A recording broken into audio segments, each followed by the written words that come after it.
we talked about the mace, and that has its own glamour, but to continue the discussion, we need to bring in a hammer. No, not a hammer. A warhammer.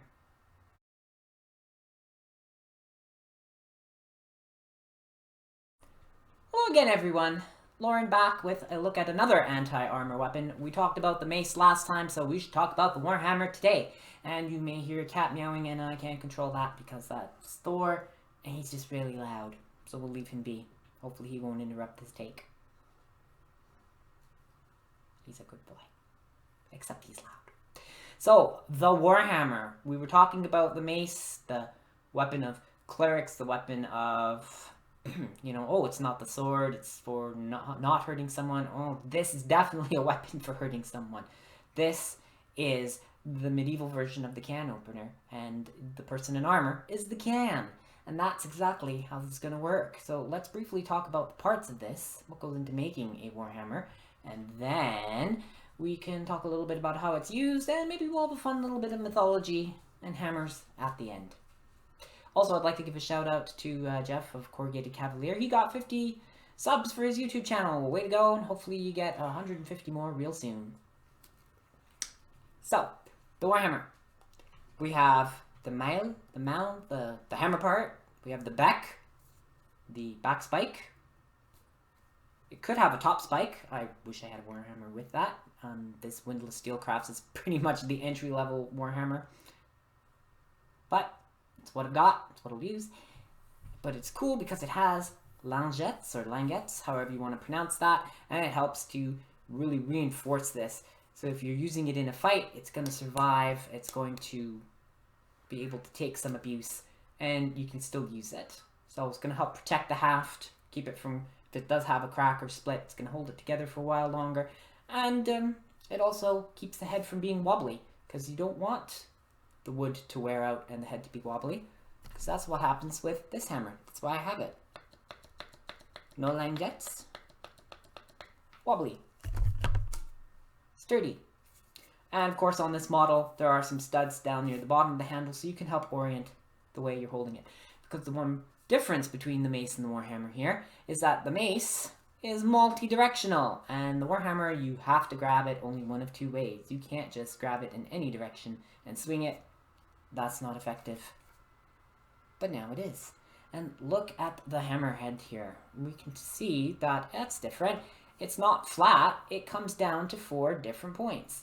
So it actually helps channel that energy into 4 separate points, create a bigger dent. But remember, as we talked about with the mace and the flanges, we're channeling that energy into specific points so that it's more efficient at making that dent in the armor.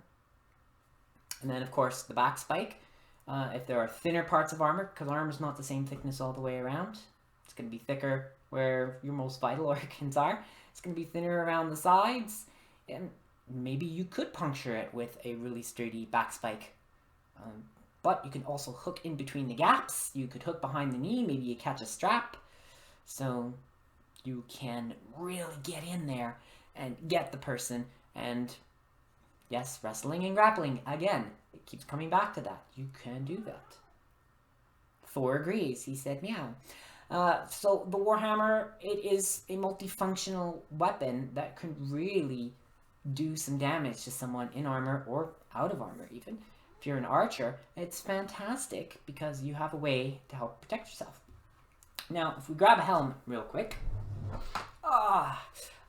Yes, it's a new one, but we'll talk about that in a future video. Just looking at this smithing hammer here, if it hits, it's going to slide off. If you don't hit perfect, it's going to bounce.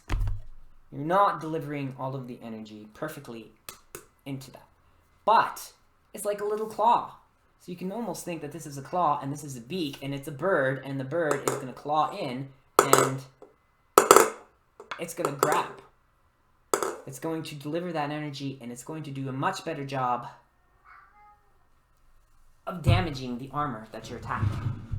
Put that down on the floor. All right. So that is just a quick look at the warhammer. Just a simple little video today. So recap here. Armor fighting weapon.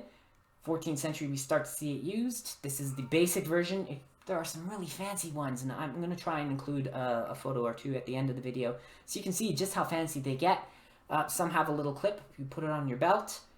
You want it to be on your belt with the head towards the top, because if it's swinging, this isn't going to hurt you. If you had a leather thong and you hung it this way, well, this is what it's doing as you're walking, traveling. If you don't want to hold it, it's banging into your leg. It's not really a great idea.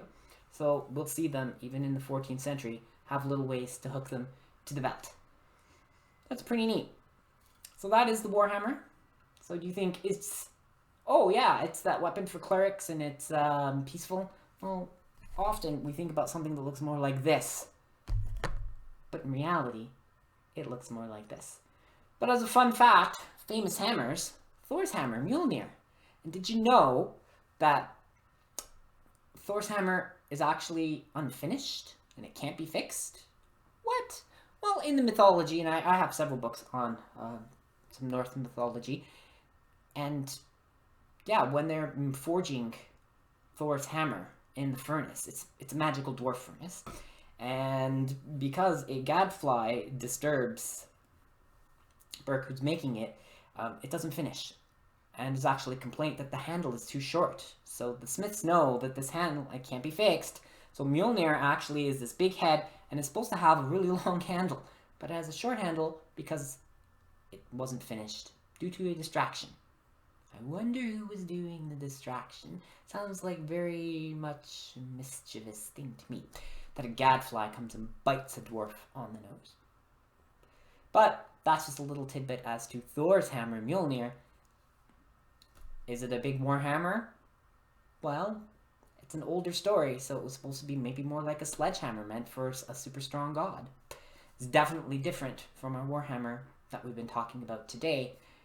Given the choice between the two, well, who can use a big heavy hammer, but who can use an armor-defeating can opener? I'll take the can opener, thanks. So thank you very much for watching this little look at the Warhammer. Do remember to like, subscribe, hit the notification bell if you want to make sure you don't miss these videos.